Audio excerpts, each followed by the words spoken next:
Hi, boys and girls. This is Ms. Kathy. I'm so happy you've joined me today for another story just for you. Chapter 11. Back at the Shoebox. Anyway, that's part of what happened when we got back, Dee Dee explained to Mrs. Shue the next weekend at church. Is that all? Mrs. Shue asked. Dee Dee lowered her eyes. No, I guess I learned a lesson too.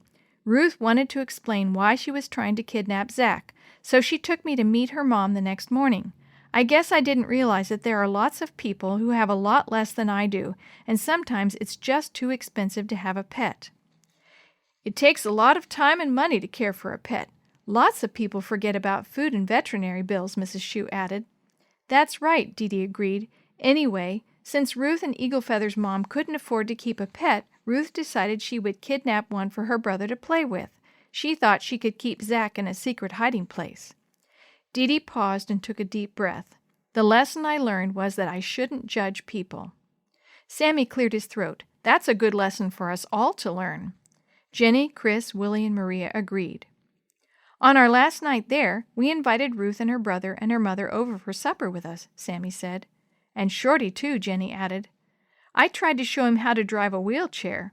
Willie tried not to laugh, but I think I'm better at riding horses than he is at driving wheelchairs. He kept running into stuff. That's very true, a deep voice drawled behind the Shoebox kids. Everyone laughed as the tall man with a red mustache and red hair furrowed his bushy red eyebrows thoughtfully. Thank you for inviting me to church, Shorty said. You kids have really helped me to believe in Jesus again. Dee Dee wondered if she saw a tear in Shorty's eye.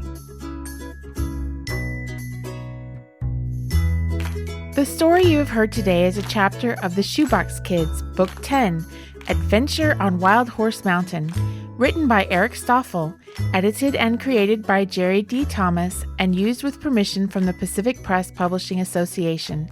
If you're interested in any other books published by the Seventh-day Adventist Church, please visit AdventistBookCenter.com or call 1-800-765-6955.